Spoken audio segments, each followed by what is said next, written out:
the predictability of a fiscal plan to rely on. That the spending that they're receiving will continue to increase into the future, that the commitments that are being made are a reality.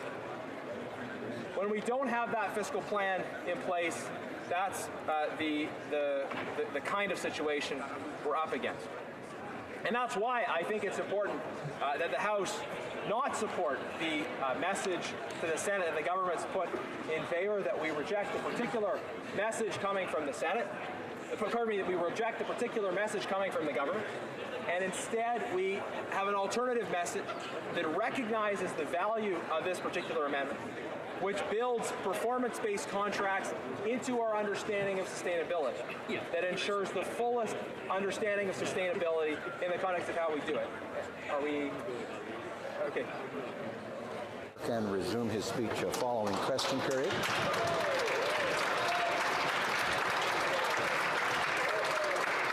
Statements by members. Déclaration de député. The honourable member for Regina Louvain. Happy New Year, Mr. Speaker. It's an honor to deliver the very first member statement in our new House of Commons. I'm optimistic about what we can accomplish here. In Centre Block, MPs implemented transfers for early learning and childcare. I believe this House should support provinces in building universally accessible childcare across Canada. In Centre Block, MPs passed the Canada Health Act.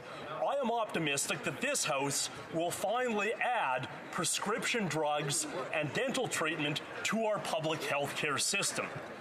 In Centre Block, MPs adopted public pensions and child benefits. I hope this House will continue to expand these social programs towards guaranteeing every Canadian a minimum level of income and a decent standard of living. Mr. Speaker, the workers who built this chamber did a great job. Now it's our job to deliver for working Canadians. L'honorable député de Hull-Elmer. The honourable member for Hull-Elmer. It is with a heavy heart that I rise in the House today to inform members of the passing of James Say, who died December 29. Jim believed in the potential of each child. Teacher, principal, lifelong educator, he served as chair and president of the Western Quebec School Board.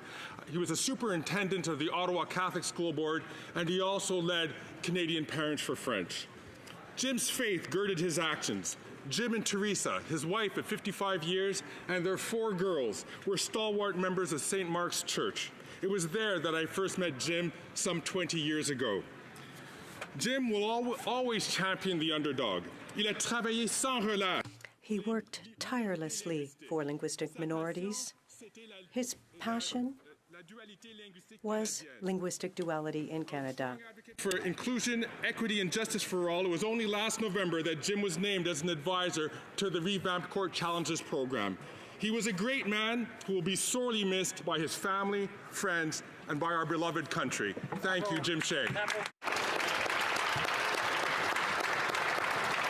Honourable member for Huron-Bruce.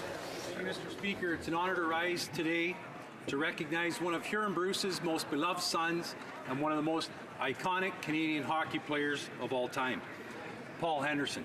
Paul played 19 seasons in the NHL and the WHA, over 1,000 games for the Red Wings, the Leafs, the Toronto Toros, the Birmingham Bulls, and the Atlanta Flames. Paul's inducted into the International Ice Hockey Hall of Fame, Ontario Hall of Fame. He's in the Order of Canada, the Order of Ontario, and Mr. Speaker, you might even remember 3 great goals he scored in the 72 Summit Series, Game 6, 7, and 8. True Huron-Bruce clutch hockey, to say the least. Canada Press named Henderson's goal the sports moment of the century. One thing missing is Paul's induction into the Hall of Fame. Don Cherry says he should be inducted. That's good enough for me. Mr. Speaker, I humbly request and ask the Hockey Hall of Fame Selection Committee to once again examine Paul's application, do the right thing. Let's get Paul Henderson in the Hockey Hall of Fame. God bless you, Paul Henderson.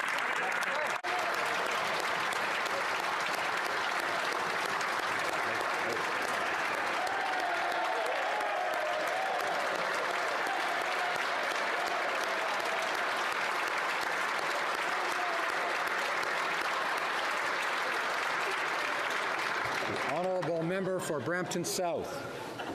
Speaker, today I rise in the House to provide update and events that took place in my riding of Brampton South over the break. I was pleased to host an open house that saw hundreds of residents and community leaders visit my local office. It was a great chance to connect with residents and hear their feedback. And on January 15th, the BPW of Brampton hosted a meeting that featured 4 female entrepreneurs and recipients of the Brampton Board of Trade and 40 under 40 reward. Thank you, these remarkable women, for their leadership. And Mr. Speaker, I would like to thank the members of my youth council who joined me for our first meeting of 2019. They provided me with valuable input on what matters to them, like fighting climate change and ensuring there are opportunities available for young people for today's innovation. I want to thank the residents of Brampton South for their support, and I'm so humbled to continue to represent them in the House. Thank you, Mr. Member for Cowichan, Malahat, Langford. Mr. Speaker, over 10,000 Canadians have died from overdoses in the last 3 years alone. There are few communities in Canada that have not felt the scourge of the opioid crisis. Unfortunately, my riding of Cowichan, Malahat, Langford is not one of them. I want to recognize the efforts of community organizations and individuals who are on the front lines. They include the West Shore AVI Health Centre in Langford, the Our Cowichan Community Health Network, and our brave first responders. They include people like Will Arnold, the owner of Experience Cycling, who is leading efforts in community cleanup, and the staff of the City of Duncan's overdose prevention site, which has reported thousands of visits with no deaths since operations began in 2017. We need a federal government with the courage to declare a national emergency and explore the decriminalization and medical regulation of substance use. Using a criminal justice approach to tackle this health crisis has been an abject failure. We must do better. We can do better. L'honorable député de La Prairie. The Honourable Member for La Prairie. Mr. Speaker, I'd like to extend wishes to all of my colleagues in this new House. 2019 is an important year for Saint-Constant. 275 years ago, in May, started life in this parish. 5 men and 5 women represented the bishop and took over land and established Saint-Constant. As traditions were at the time, a saint's name was given to the area, and he chose Saint-Constant. I would like, Mr. Speaker, to invite all people to watch the local news, to take part in the activities that will take place throughout the year, and to use the slogan, which is "Our history is your history." Thank you, Mr. Speaker. Sarnia Lambton. Mr. Speaker, Canadians are tired for paying for the Prime Minister's mistakes. His failure to balance the budget, combined with his out-of-control spending, is causing life to be unaffordable for many Canadians. It was recently reported that 46% of Canadians are less than $200 away from insolvency. Yet the Prime Minister is forcing a carbon tax that will drive up the costs of everything and do nothing for the planet. Canadians know that in order to keep running deficits and tweeting out taxpayer dollars to the world, the Prime Minister will continue to reach into the pockets of seniors, soccer moms, and veterans. But there's hope, Mr. Speaker. In October, Canadians can choose our leader. He will work to make life affordable for hardworking Canadians. He will balance the budget. He will keep his promises. Right on. The next 9 months can't go fast enough for me and the rest of Canadians who are sick of paying for the Prime Minister's mistakes. Ooh, good. The Honourable Member for Vaughan Woodbridge. Cathedral is a place of worship, a place of prayer, and a place of hope.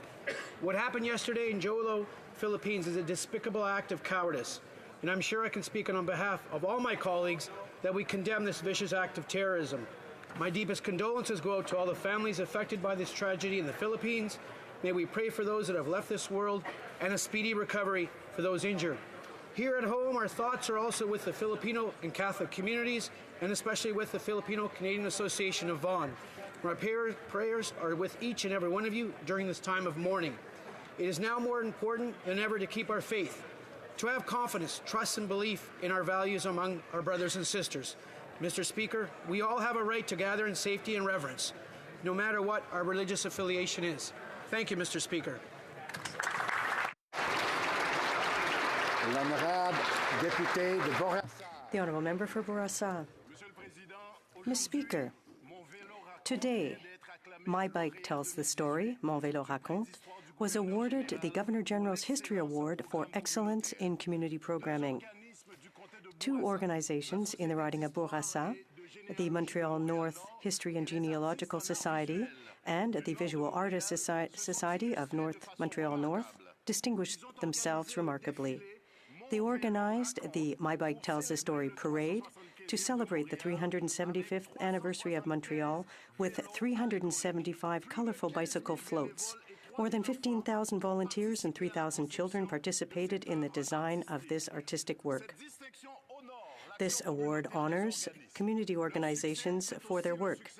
Their success is the success of the entire community in Montreal North. Colleagues, join me in congratulating the people behind this masterpiece, Sergio Gutierrez and Jean-Paul Girard. Thank you, Mr. Speaker. The Honourable Member for Thornhill. Mr. Speaker, yesterday the world marked Holocaust Remembrance Day on the 74th anniversary of the liberation of the notorious Nazi death camp Auschwitz-Birkenau in 1945.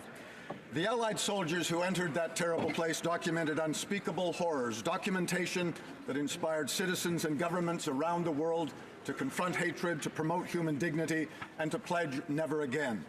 In recent years, we've seen an alarming resurgence of anti-Semitism and Holocaust denial, despite the creation of inspirational architectural tributes around the world, just like Canada's National Holocaust Monument just down the street. Which is why, Mr. Speaker, it is so important that we continue to work to ensure that this generation and all future generations address Holocaust remembrance as a moral duty to educate, to reject anti-Semitism and hate speech and hate crimes in all forms, and to re-energize the original powerful covenant, never again. Well said.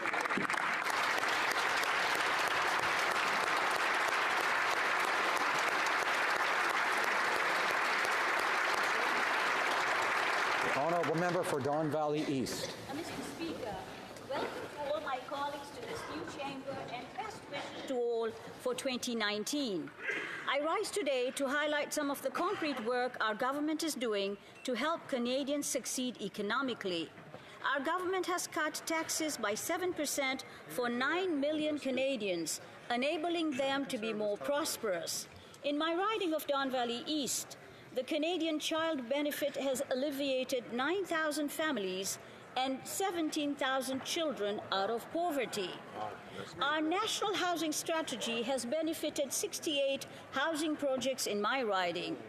Our CPP enhancement, increases in OAS and GIS, has helped 16,000 seniors in my riding. Mr. Speaker, these numbers say it all. I am proud to be part of a government that invests in its people and ensures that all Canadians have a chance at prosperity. Thank you, Mr. Speaker. The Honourable Member for Calgary Centre. There was a time when some people and even some governments believed the best way to help those who struggled, who were poor, sick, disabled, and homeless, was simply to lead them to those struggles. Sooner or later, they would simply pull themselves up by their proverbial bootstraps, and magically all would be solved. Our federal Liberal government disagrees and understands that sometimes people need a hand up. That's why I'm proud of our national housing strategy that invests $40 billion to improve Canadians' access to safe, affordable housing, with the first project being built right in my home city of Calgary. Investing in housing affords people a sense of dignity, a sense of purpose, and a place where they can build their lives. Because let's think about it. How can you build a life if you don't have a home? In short, you can't. The Honourable Member for Red Deer Mountain View. Mr. Speaker, on January 12th, our nation's flag flew at half-staff to honour Alberta's long-serving parliamentarian, Myron Thompson. Today, in this interim chamber, I'm proud to give our respects to my mentor, friend, and constituent, a man that proudly served Central Alberta. On a parliamentary visit to Washington, Myron was greeted by President George W. Bush, where his baseball experience has made him the center of attention. Unfortunately, as a 19-year-old back catcher behind Yogi Berra, Myron realized a different path would need to be followed. Myron and his family chose Sundre as their home. Myron was a teacher, a principal, and mayor of Sundre before being elected in 1993 as the MP for Wild Rose, and he served them well. On December 19th, I was honored to be with Myron, his family, and friends as the street in front of his home was named Myron Thompson's Way. On behalf of my constituents and a grateful nation, I will be honored to present our flag to his beloved wife, Dot. Myron, you will be missed, but your impact never forgotten. Hear, hear. Hear, hear.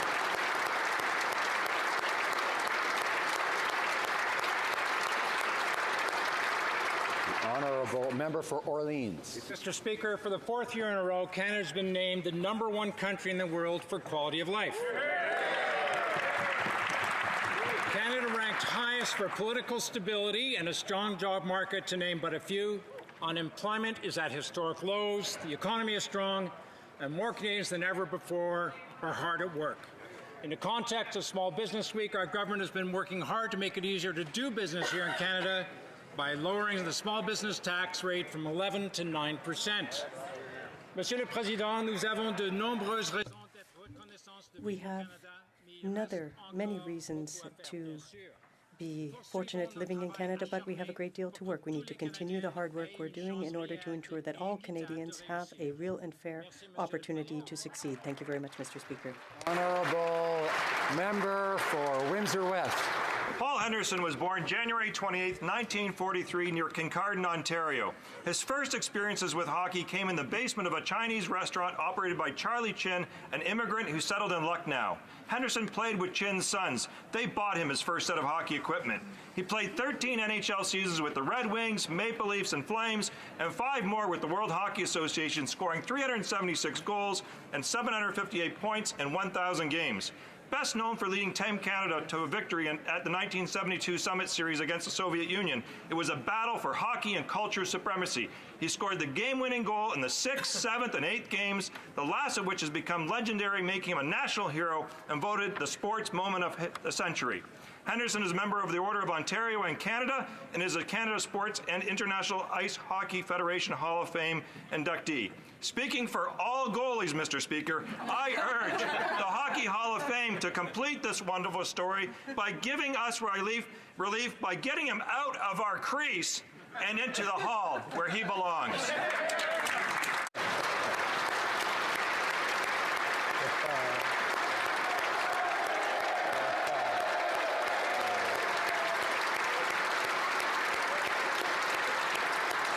Honourable member for Portage Lisgar. Mr. Speaker, while this Prime Minister shamefully refuses to ever balance the budget, hardworking Canadians are being forced to pay for his countless mistakes. These mistakes are leading to increased debt and higher taxes for all Canadians. Be under no illusions. If this Prime Minister is re-elected, taxes on everything will go up. That's right. And while he may never have had to worry about his own personal finances, hardworking Canadians are worried about paying their bills. Because unlike this Prime Minister, Canadians know the budgets don't balance themselves. Canadians know that you can't borrow your way out of debt. And Canadians know that you can't spend money that you don't have. Simply put, Canadians can't afford another 4 years of this Prime Minister. But thankfully, relief is just around the corner. On October 21st, only the Conservative Party will end deficits, balance the budget, and help hardworking Canadians get ahead. We'll fix the Prime Minister's mistakes, lower taxes, and finally get Canada back on track.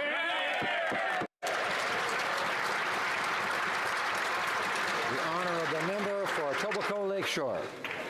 Speaker, I rise today to honor Canadian hockey legend Paul Henderson. It was September 28, 1972, 2:30 p.m., third period, 34 seconds left to play, when he scored the goal heard around the world. Actually, around the universe, Mr. Speaker. That goal won the critical game between Canada and the Soviet Union.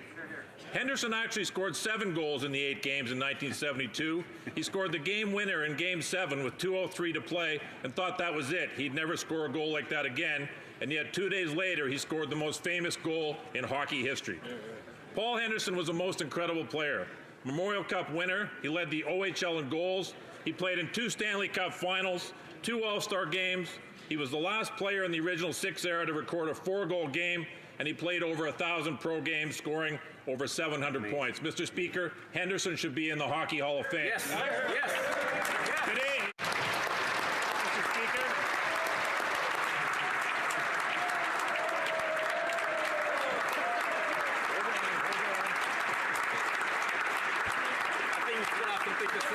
Mr. Speaker, Mr. Speaker, I'm not done.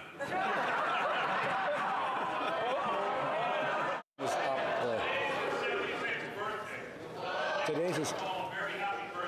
Thank you for the thrills and all the memories. Yes.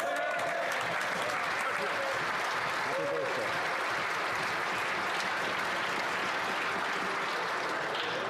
We'll hear a little more later about our special guest.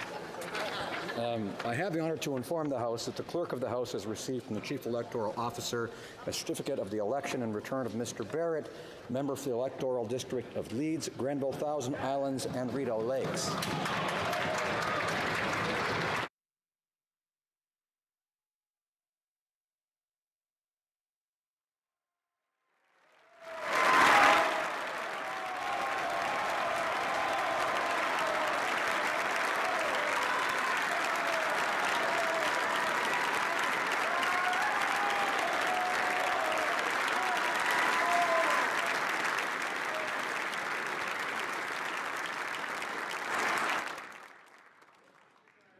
Honored to present to you Michael Barrett, member for the Electoral District of Leeds, Grenville, Thousand Islands, and Rideau Lakes, who has taken the oath, signed the roll, and now claims the right to take his seat.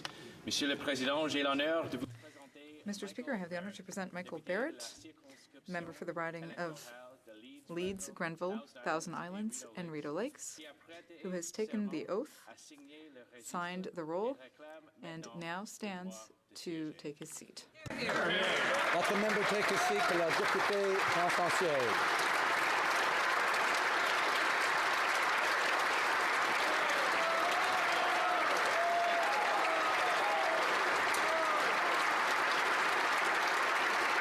Mike, welcome. Is it Mike? Yes. Welcome.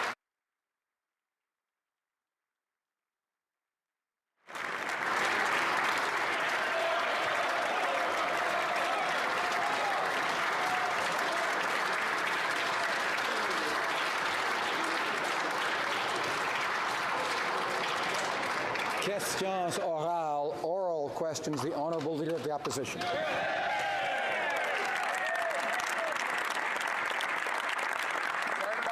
Mr. Speaker, it's clear that the Prime Minister's foreign policy is a disaster and Canadians are paying for his mistakes. Our international partners have no respect for this Prime Minister, and why should they? After clowning around in India and inviting a convicted terrorist along with him, he then was forced to take concession after concession from Donald Trump. He even angered our partners in Japan and Australia. And now we have the debacle with China. Why did the Prime Minister show such weakness and wait so long to fire his ambassador? The Right Honourable Prime Minister. Mr. Speaker, I look forward to answering the member's question shortly, but I think before we do, we need to take a moment to recognize and applaud the extraordinary women and men who worked so hard to build this beautiful chamber for us to serve in, and to remember that if we who serve Canadians in this place work even half as hard as they worked to build this place for us, we will be very well served as a country indeed. Honourable Leader of the Opposition. Mr. Speaker, the Prime Minister's foreign policy is a catastrophe, and Canadians are paying for his mistakes. A terrorist who was found guilty was invited to India. American steel and aluminum tariffs are still in place. The Prime Minister has insulted our allies in Japan and Syria, and now we've got this crisis with China. When will the Prime Minister stop making Canadians pay for his mistakes? Right Honourable Prime Minister. Mr. Speaker, We are working with integrity and firmness to ensure Canadians' safety and to ensure the liberation of the two Canadians who were arbitrarily detained in China. We're also going to be aiming for clemency for the third person who's detained. Then we're also going to ensure that we're there and standing up for the rule of law, for the independence of our judiciary, and to speak with our allies all around the world to ensure that everyone understands that Canada will always defend the rule of law. Mr. Speaker, for the Prime Minister, money is the least of his concerns. He's never had to make a budget for himself, and so it's not surprising that he thinks the budgets balance themselves. All that he knows how to do is to get deeper and deeper into debt. And who has to pay for it? Canadians. Mr. Speaker, when will this Prime Minister finally tell the truth and admit that because of his mistakes, he will cause taxes to be increased? The Right Honourable Prime Minister. Mr. Speaker, our plan was to invest in middle-class people and in our communities. So we reduced taxes for the middle class while asking the wealthiest Canadians to pay more taxes. Canadians, or rather, we have created 800 million new jobs. We have excellent economic growth, and we have the lowest unemployment rate in 40 years. We are going to continue to invest in middle-class Canadians, while the Conservatives want to give benefits to the wealthiest because they think that that's how you create economic growth, but they're wrong. Mr. Speaker, it's not surprising the Prime Minister doesn't worry about Canadians' money. He's never had to worry about money. He's never had to balance a household budget, so he thinks that budgets balance themselves. He thinks he can borrow his way out of debt and that others should pay for his mistakes. So it's no wonder that the debt has grown 3 times more than what he promised. So why won't he tell the truth before the next election, that his wasteful spending and runaway deficits will mean higher taxes for Canadians? Prime Minister. Mr. Speaker, it's no surprise that all we get from the Conservatives are warmed-over Stephen Harper attacks and an economic plan that failed Canadians for 10 years.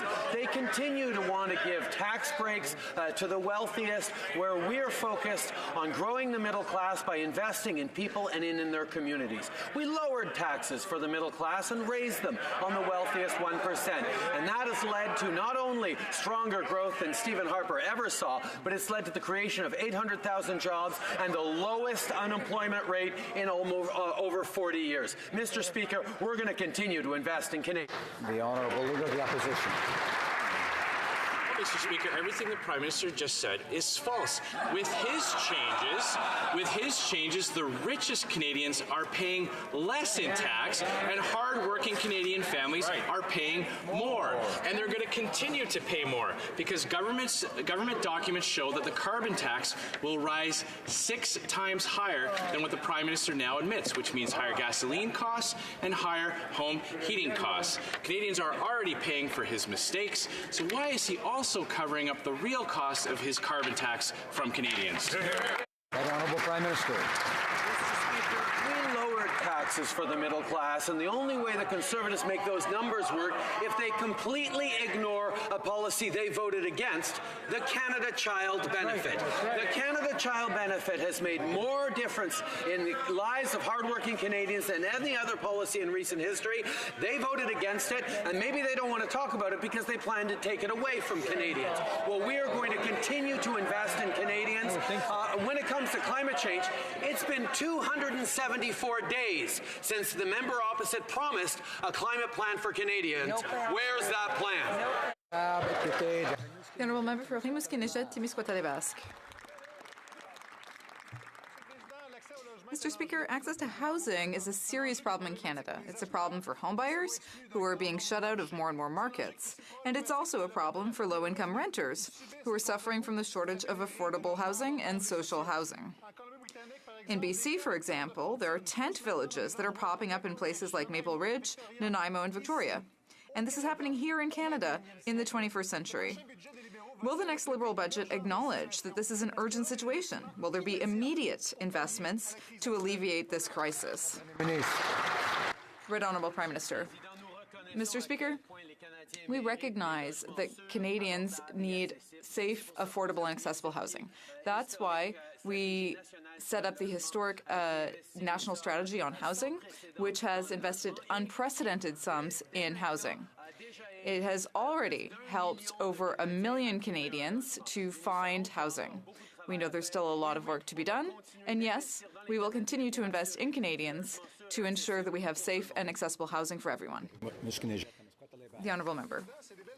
Mr. Speaker, that's nice, but 90% of that funding will only be available after 2020, after the next election, and the needs are here now. Over 1.5 million Canadian households urgently need housing. We need new investments now, not in 3 or 4 years. There are solutions that exist. For example, we could stimulate investment by eliminating the federal share of sales tax on newly built affordable housing units. The Liberals should know how this works because they made that same promise in 2015 before they finally let it fall by the wayside. So once again, they will have one last chance with the next federal budget. Will they take action now? Right Honourable Prime Minister. Once again, Mr. Speaker, I'd say that the investments that we've been making over the past several years have been historic, and they've helped over 1 million Canadians find housing, affordable housing.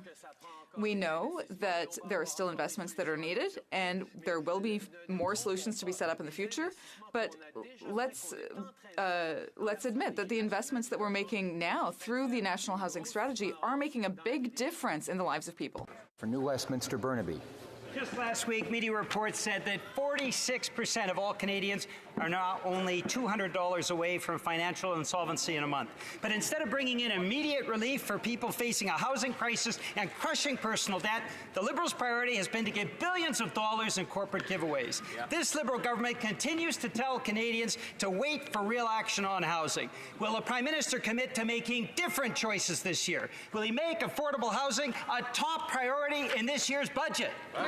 Honourable Prime Minister. Mr. Speaker, over the past 3 years, indeed over the past 3 budgets, we made housing a priority for Canadians. We know that it needs to be safe, affordable, and accessible for all Canadians. That's why we move forward with a historic national housing strategy that re-engages the federal government in housing right across the country. And we haven't waited to invest. On the contrary, the significant investments we've already made have helped close to 1 million Canadians access more affordable housing. That is making a real difference now and, yes, many years into the future. For New Westminster, Burnaby. That answer shows how out of touch the Prime Minister is, and people know it. Take Sarah, for example. She's a nurse with 3 children struggling to find affordable housing in Burnaby, BC. The only places she can find will take her entire paycheck, leaving no money for food or for anything else. That's the reality of the housing crisis. Mayors from across the country are raising housing with the Prime Minister today, saying we need action now. Will the Liberals stop siding with corporations and side with people who need affordable housing now? Prime Minister. Mr. Speaker, I was pleased to sit down with the big city mayors this morning who thanked me and congratulated me for the work we've done on investing in housing right across the country. We are making a real impact in the lives of Canadians as we invest in housing that is making a significant difference in people's lives. We will continue to do just that while we focus on making a concrete and sure difference in the lives of Canadians right across the country. Député de Richmond-Tabasco. Honourable Member for Richmond-Tabasco. Mr. Speaker, we're heading toward a cumulative deficit of over $80 billion under this Liberal government. But the Prime Minister had formally promised in 2015 that the budget would be balanced by the end of this year. The Parliamentary Budget Officer has confirmed that due to the recklessness of the Prime Minister his Finance Minister, this budget will not be balanced before 2040. The Prime Minister likes to tell everyone that budgets balance themselves. Can he tell us now who is going to have to pay for his deficits? The Honourable Minister of Finance. Mr. Speaker, we were clear. We said that we would make investments in Canadians, and it's very important to do that so that we can improve their situation. We've made investments in the middle class, and we have achieved significant results. We have the lowest unemployment rate in over 40 years. We have significant economic growth as well. We will continue to make investments. This is very important for the future. And at the same time, we are using a responsible approach. The Honourable Member for Richmond-Athabasca. Mr. Speaker, new House of Commons, but the same old answers. Why will the Prime Minister simply not tell Canadians the truth? The truth is that he doesn't have a plan, and unfortunately, it's Canadian citizens who will have to pay for his recklessness and his mismanagement of the budget. Mr. Speaker, Canadians shouldn't have to pay for his failures, his mistakes, and his irresponsible management of public funds. So will he at least have the courage to tell Canadian workers who will have to pay for his deficits? The Honourable Minister of Finance. Mr. Speaker, fortunately, I can say that Canadians are better off today thanks to our approach. Thanks to our investments, there are more jobs all across the country, and we're in a situation where the middle class pays less tax. So our approach is better for Canadians, and we can take this approach while having a workable debt-to-GDP ratio for the future. Speaker, this Prime Minister and this Finance Minister promised Canadians that they would get rid of the deficit by this year, and they have clearly failed. We find ourselves in a situation where the rich are actually paying less taxes, and in their spending review, they didn't find any ways to save money, but they did find ways to spend more. Wow. Fail. Mr. Speaker, Canadians will ultimately pay for these mistakes. Will the PM admit to Canadians that his higher deficits will lead to higher taxes for Canadians? Finance. What we've done over the last more than 3 years is make a real important difference for Canadians with higher growth rates, with lower unemployment. Clearly, the approach that we've taken has worked. That's right. The option that we took last election was the approach of austerity and cuts, which is being proposed by the Conservative Party at that time, versus our approach of investing in Canadians. What we've been able to show is our approach works, we can do it in a fiscally responsible way, and we will continue to have a plan that makes sense for Canadians. Honourable Member for Milton. Talking points are all an attempt to make sure that they don't panic the flock before the fleecing. That's what it's all about. How can the Finance Minister stand here and honestly say that Canadians are doing better when 46% of Canadians feel that they are $200 away from insolvency? And I know the Prime Minister and the Finance Minister haven't felt this, but I can tell you something. You lose sleep and the anxiety is crushing. Mr. Speaker, Canadians know that they are not in good shape and they're afraid of these new taxes. When will the Prime Minister level with them and just tell them more taxes are coming? Honourable Minister of Finance. Mr. Speaker, we've been very clear. Actually, middle-class anxieties are something that we have been very focused on from day one. That is why we reduce taxes on middle-class Canadians, a policy that the Conservatives voted against.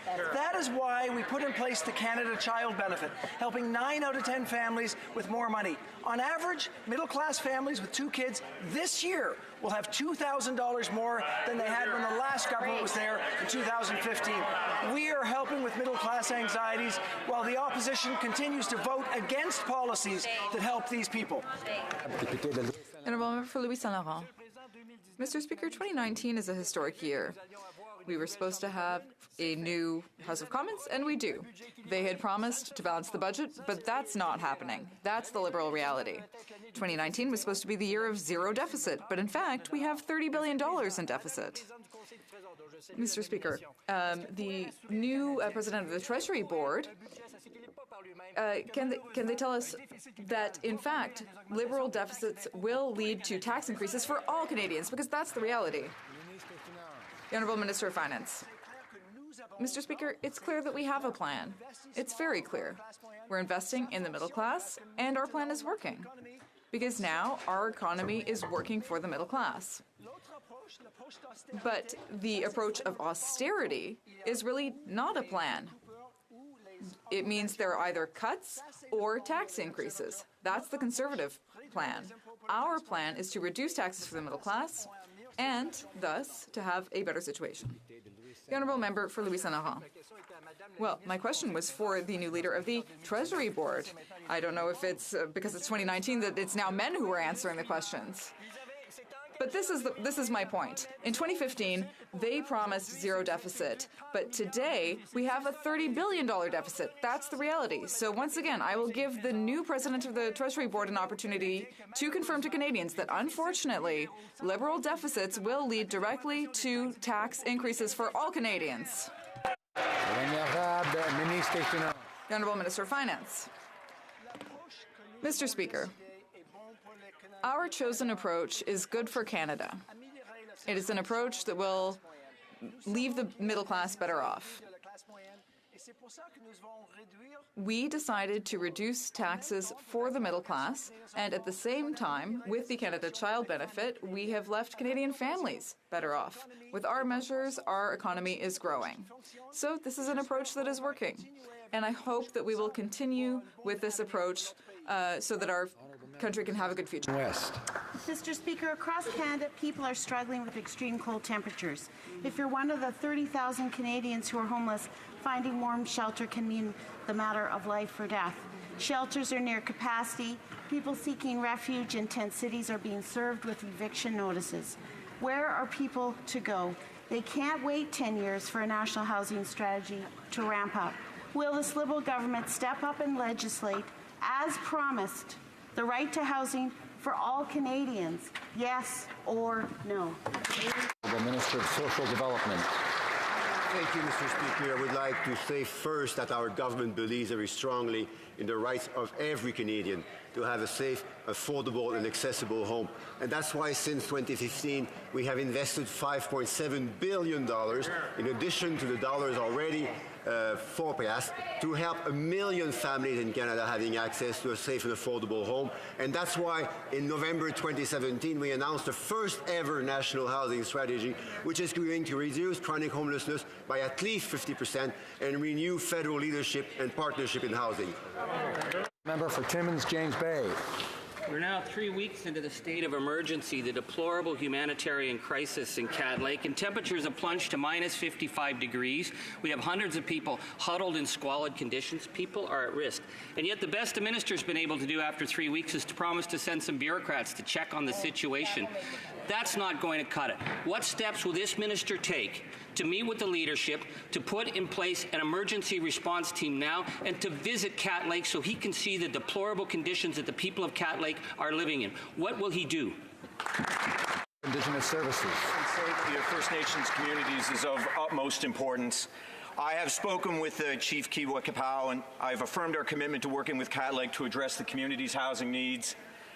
Officials will be meeting with the leadership there tomorrow to work on an action plan to help them work on the serious challenges that they confront. We will continue working in partnership with First Nations communities to advance their priorities and to support community-led solutions.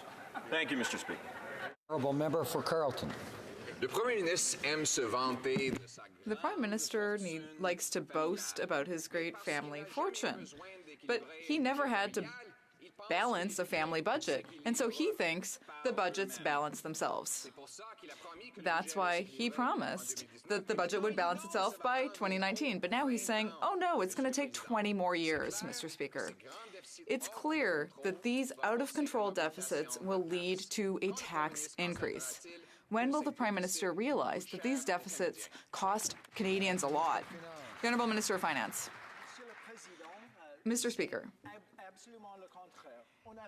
it's entirely the contrary. We made tax cuts for the middle class. For the member from Carleton, for example, we have a situation where we cut taxes for many people in his riding. There are 16 million people receiving the CCB. That is the reality for middle-class people in Canada. We have improved their situation, and we will continue to make investments in the middle class to improve our economy and to make life better for them.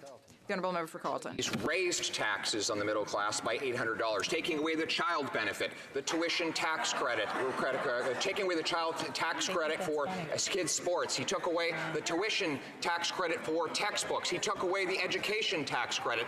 And that doesn't even include the carbon tax. But, Mr. Speaker, you ain't seen nothing yet. This massive Liberal deficit will lead to even more massive tax hikes after the election. Why won't they admit it? That Canadians will pay the price for their increased debt. Minister of Finance. Mr. Speaker, Canadians are getting the benefit from the choice that they made. And let's be very specific. The Canadians who live in the riding of Carleton, 30,000 of them have had a reduction in their taxes. You cannot pick and choose benefits. The fact of the matter is the introduction of the Canada Child Benefit together with the reduction in taxes means that people are better off. There are 16,000 children in the Carleton region who are getting about $4 million more than they were before this government came into power. We are going to continue to make investments, and the good news is our approach is working and our economy is doing well. A member for Carleton. So they targeted soccer moms with tax increases when they took away the children's fitness tax credit. They targeted students with tax increases when they canceled the education and textbook tax credits. They targeted passengers with tax increases when they took away the transit tax credit. And that doesn't even include the carbon tax on heat, groceries, and gas, nor does it include higher payroll taxes. But, Mr. Speaker, it will only get worse. This massive Liberal deficit will lead to higher taxes for Canadians. Why won't they tell people that before the election? The Minister of Finance. Mr. Speaker, in fact, what Canadians chose in 2015 was a government that was going to make investments, as opposed to an approach that was going to bring in austerity, to actually put us in a situation where we were trying to balance the budget on the backs of Canadians by either raising taxes or cutting benefits. So really, we have a plan investing in Canadians. The question is, what would be the Conservative plan? Would it be to cut the Canada Child benefits, or would it be to raise taxes on middle-class Canadians? We've been clear. We're helping middle-class Canadians. We'd like to hear what they would plan on doing. Order. The member for Carleton. Well, when we originally brought in the child benefit, three things happened. One, the budget was balanced. Two, we lowered taxes rather than raising them, as this government is now doing. And three, Liberals claimed wrongly that parents would just blow it all on beer and popcorn. But after all these years, they finally come around to our point of view on that particular issue. Unfortunately, they've taxed away the benefit with higher taxes in other areas. Will they admit that it will only get worse when this present deficit turns into future tax increases? Honourable Minister of Finance.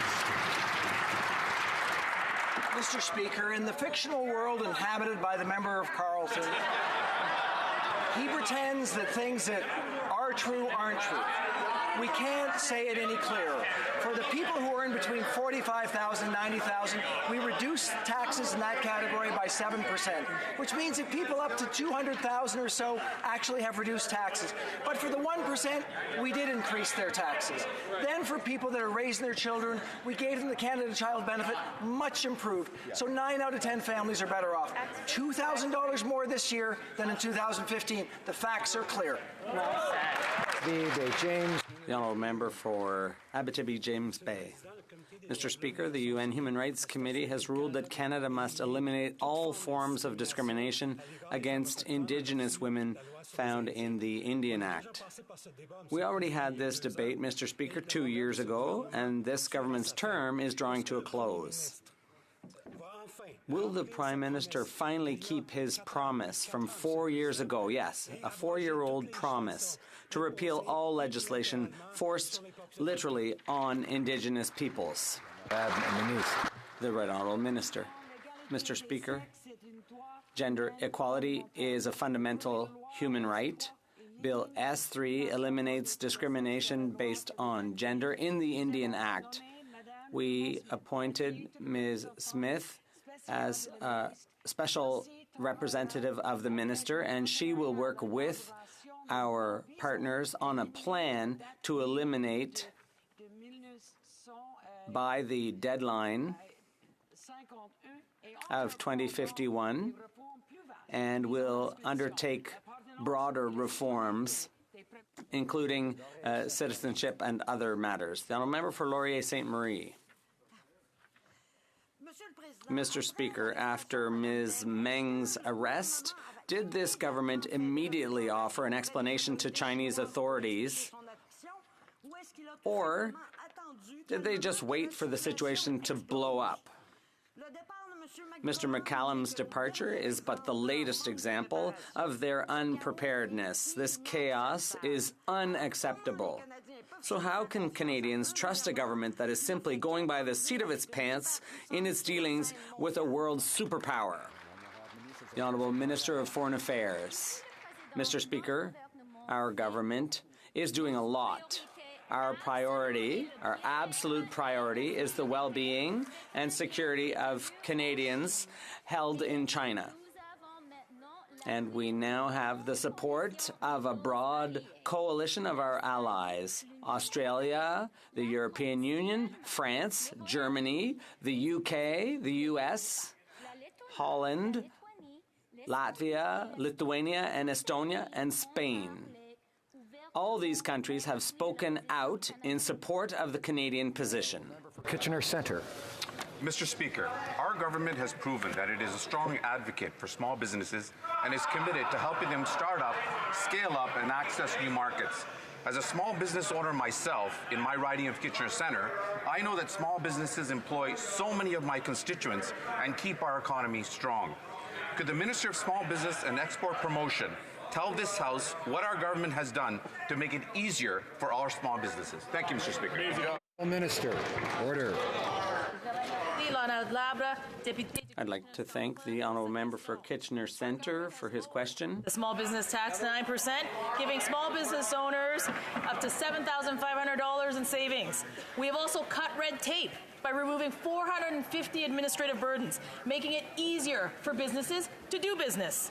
We're working hard for Canada's small businesses because they are the backbone of our Canadian economy. Thank you, Mr. Speaker. Honourable Member for Aurora, Oak Ridges, Richmond Hill. Canadians have lost confidence that this Prime Minister can lead our country on the world stage. His list of diplomatic disasters is rising. His appalling India trip. He has infuriated our Asia-Pacific trade partners. He failed Canada on NAFTA, and now our relationship with China is in tatters. He fired his ambassador to China. His foreign affairs minister is missing in action. The consequences are dire, and lives are hanging in the balance. Canadians are paying for this Prime Minister's failures. Does he even have a China plan?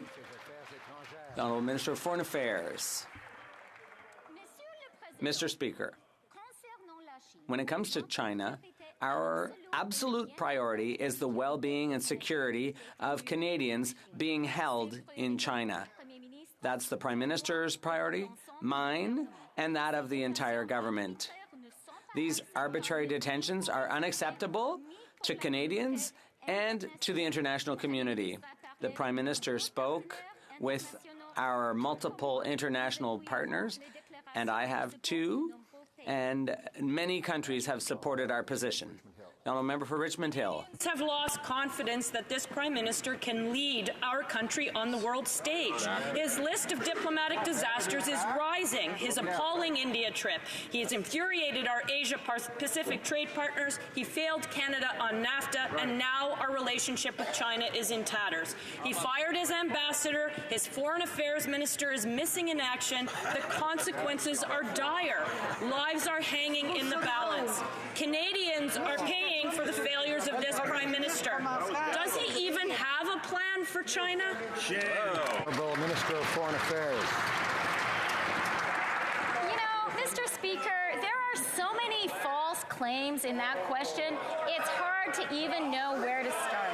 But let me make a try. When it comes to our partners in the Asia-Pacific, Canada is proud to have signed the CPTPP, which is entering into force. In fact, we are the only G7 country with trade agreements with every other G7 country. That is a diplomatic and trade triumph. Order.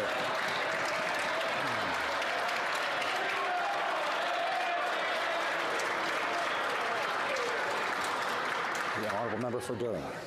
Mr. Speaker, the arrest of Huawei executive Meng Wanzhou took place on December 1st, but the Prime Minister received an unprecedented special briefing several days before this high-profile arrest.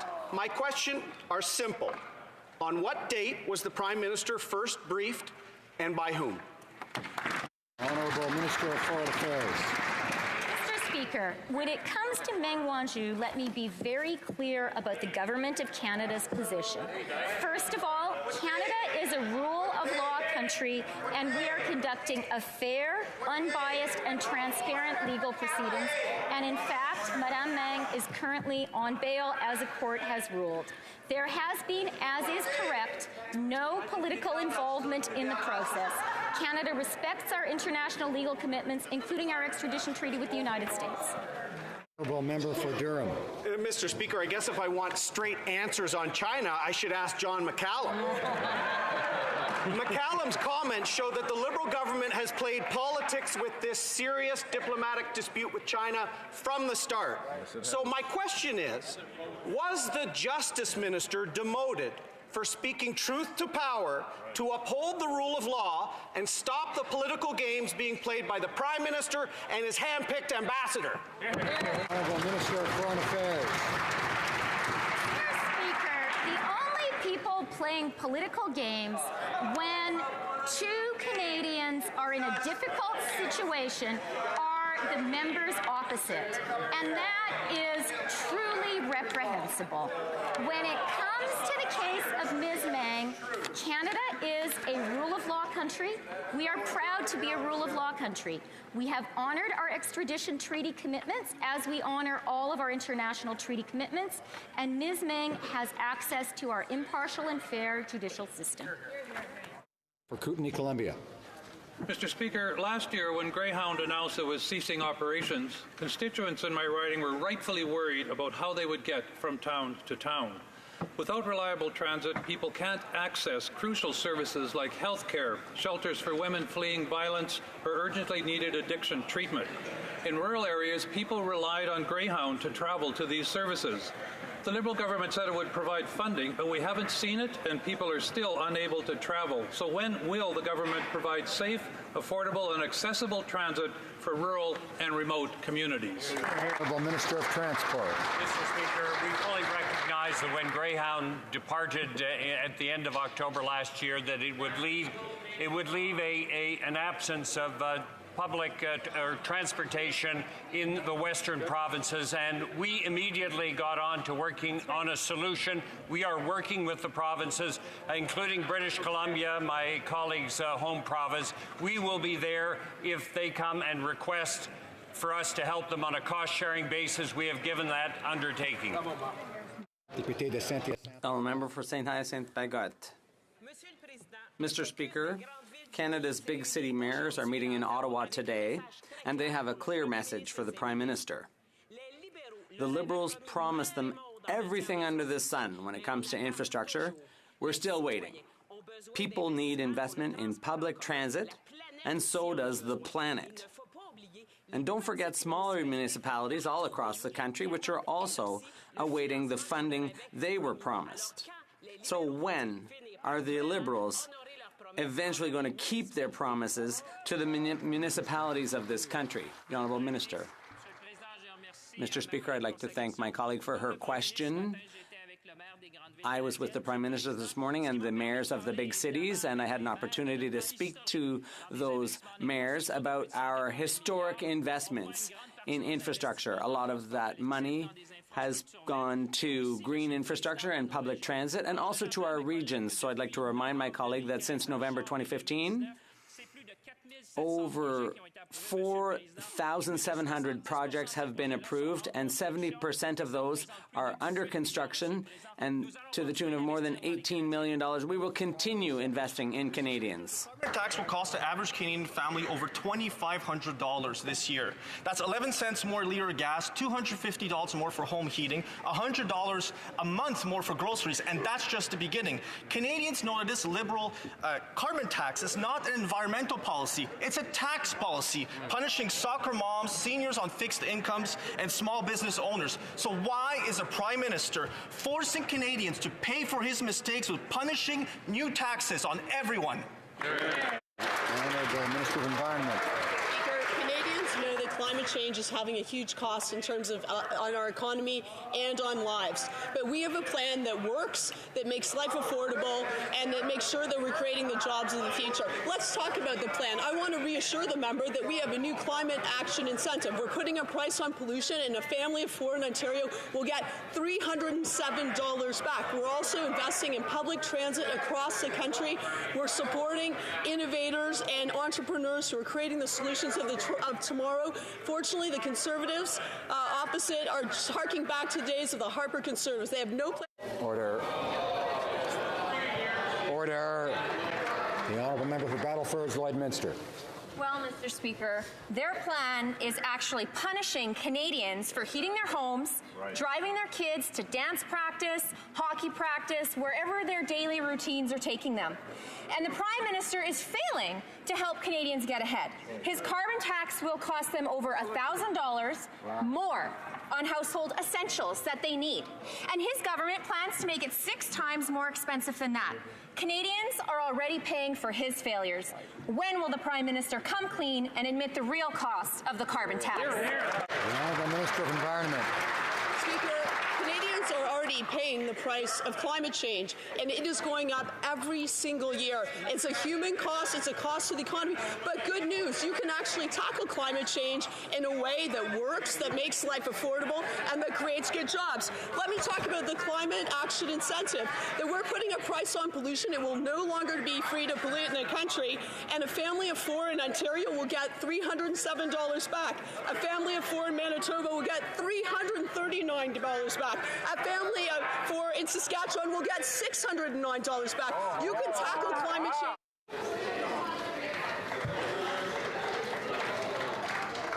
The Honourable Member for Leeds, Grenville, Thousand Islands, and Rideau Lakes.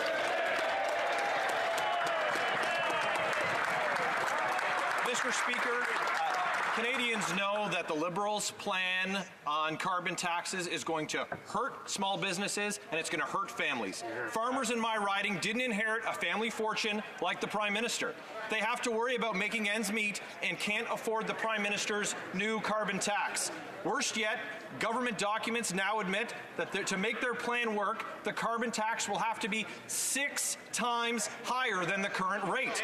When will the Prime Minister come clean with farmers about his plan to significantly increase the cost of everything from fertilizer to shipping products to market?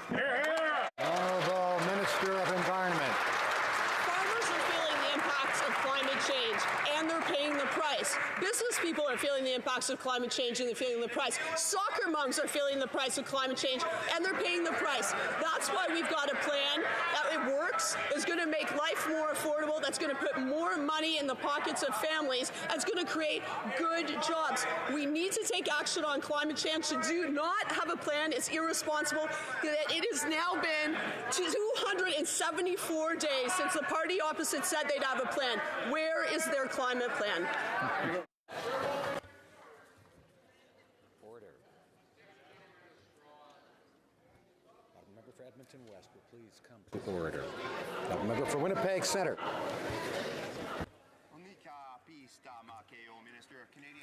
Can the Minister of Canadian Heritage and Multiculturalism please update the House on Canada's role in the initiative and the work being done to protect and revitalize Indigenous languages in Canada? I'm proud to say that the United Nations has declared 2019 the International Year of Indigenous Languages.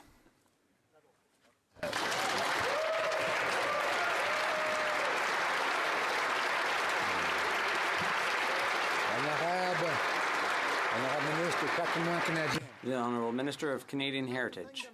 Winnipeg Centre for his questions. He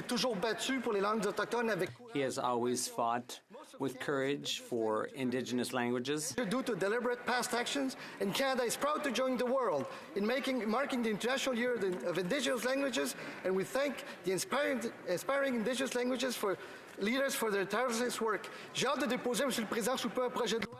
I'm looking forward to tabling legislation soon. It will be a historic moment. Change history. Honorable member for Calgary Nose Hill.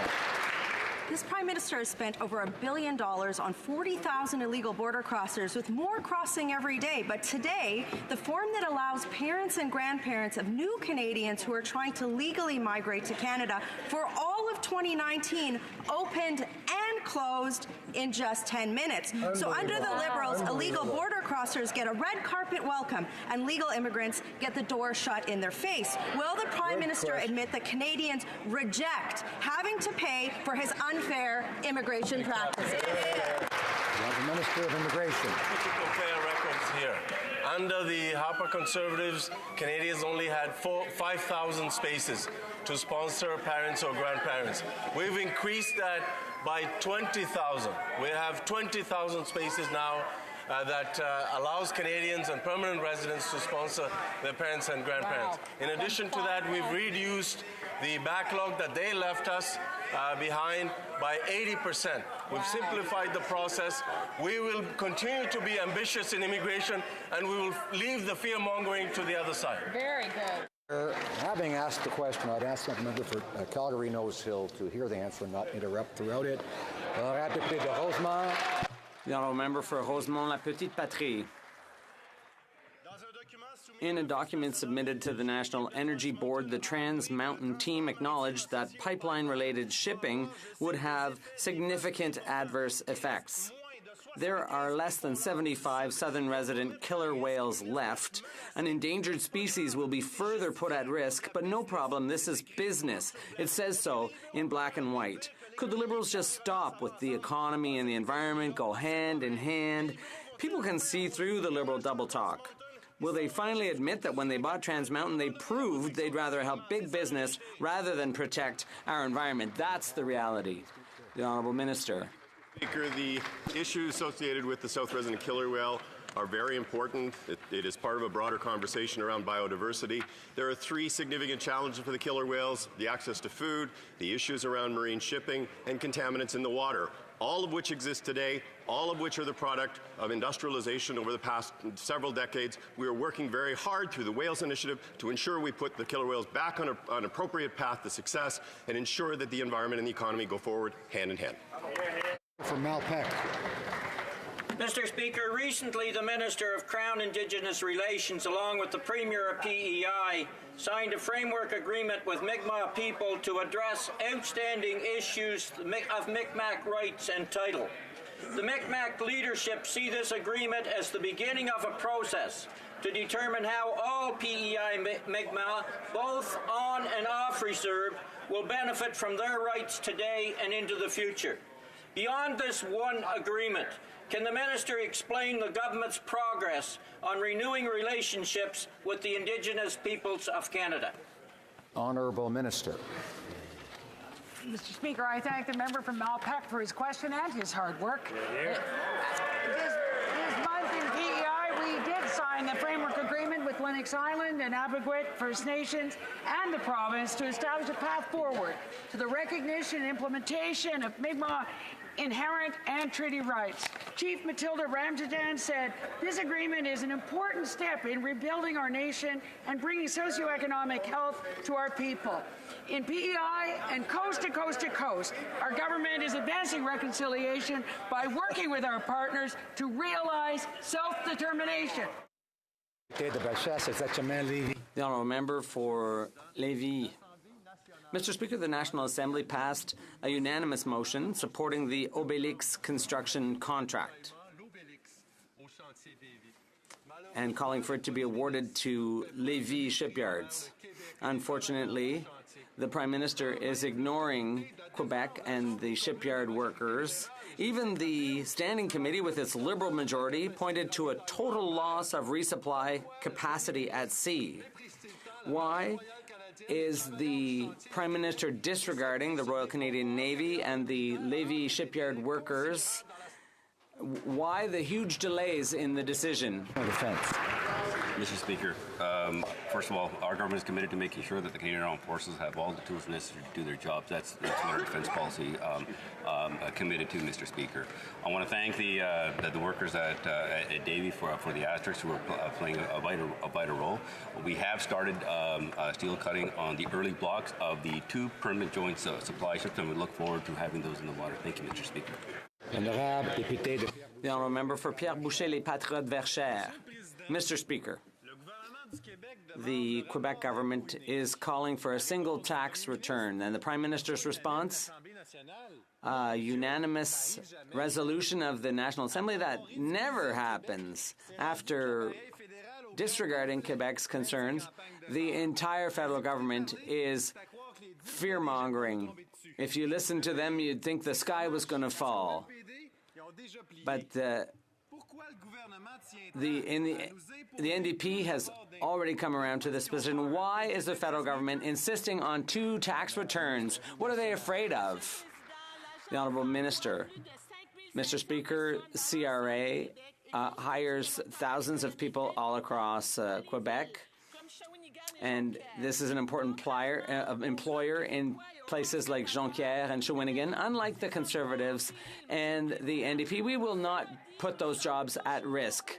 We are always open to working with Revenue Quebec to further facilitate the completing of tax returns for Quebecers. The Honourable Member for Rivière-du-Nord.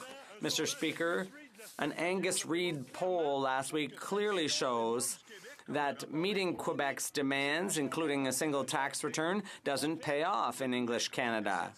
As a matter of fact, there's every indication that giving in to virtually any of Quebec's demands loses points in the rest of Canada. So the Liberals are going to deny Quebecers a single tax return. Why? In order to win votes in English Canada. Are we to gather that the Liberals have chosen sides, Mr. Speaker, and clearly it wasn't Quebec's? The Honourable Minister of National Revenue. Mr. Speaker, fighting tax evasion internationally is a priority for our government, as it is for Quebecers. Tax information treaties with international partners are an essential tool in combating tax evasion. If Quebec were to manage a single tax return, that would actually hinder our ability to fulfill our international tax treaty obligations and the entering into of further tax treaties. Quebec is simply not equipped to fight tax evasion internationally, Mr. Speaker. It's been an interesting week for Canadian foreign policy. Our government recognized an opposition MP declaring himself president of Venezuela. I wish I'd thought of that. I'm going to resist the temptation to declare myself Prime Minister of Canada. Unfortunately, there are many governments around the world whose democratic legitimacy is questionable. Is Canadian government policy now to endorse coups against all of them? The Honourable Minister of Foreign Affairs. Mr. Speaker, I would like to ask the member to talk to his former colleagues in the NDP. Canadians need an apology from the member for Churchill Coatigaski and from the NDP candidate in York Simcoe for their defense of a dictatorship that has killed hundreds and injured thousands of peaceful protesters. If the NDP cannot take a firm and clear stance on the fight of the people of Venezuela for democracy, I don't know what they can take a clear position on.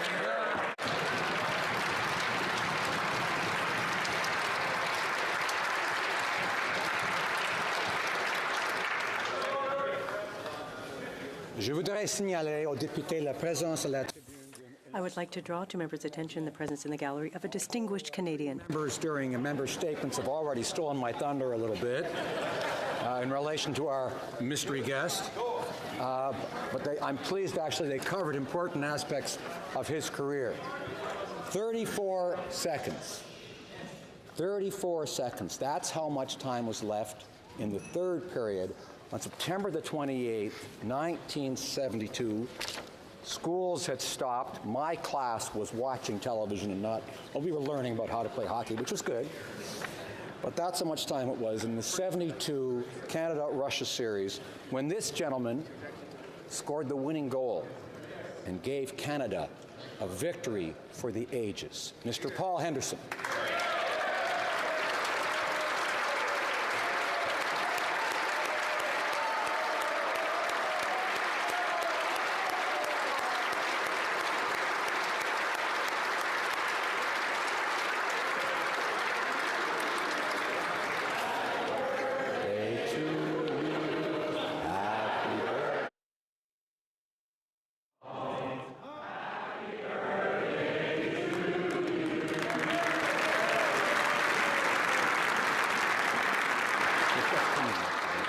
I invite all members to drop into room 233S behind the chamber to meet this great Canadian. That's back behind here. I know members are getting to know the locations around here. L'honorable député de Longueuil. The Honourable Member for Longueuil-Saint-Hubert on a point of order. Mr. Speaker, given the refusal to comply with a request from the government to stop using images from the tragedy of Lake Megantic in the Netflix, I would ask consent for the following motion, that the House urge Netflix to remove all images of Lake Megantic from its catalog, which caused the death of 47 people, and that Netflix compensate the community of Lake Megantic for having used these images for entertainment purposes without taking into account the tragedy and the effect it would have on people there. Does the Honourable Member have the unanimous consent of the House to move the motion? No. I heard a no. Etobicoke Lakeshore is rising on a point of order. Yes, thank you, Mr. Speaker. I'm almost done. Mr. Speaker, there have been discussions amongst the parties, and if you seek it, I think you will find unanimous consent for the following motion, that given the enormous cultural significance of hockey in Canada, the House encourages the Hockey Hall of Fame to induct Paul Henderson in recognition of his incredible contribution to Canadian hockey and its history. Thank you, Mr. Speaker.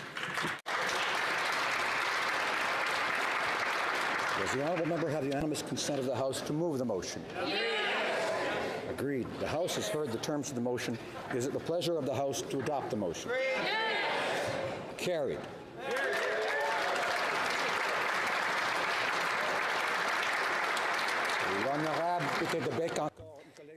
The Honourable Member for Bécancour on a point of order.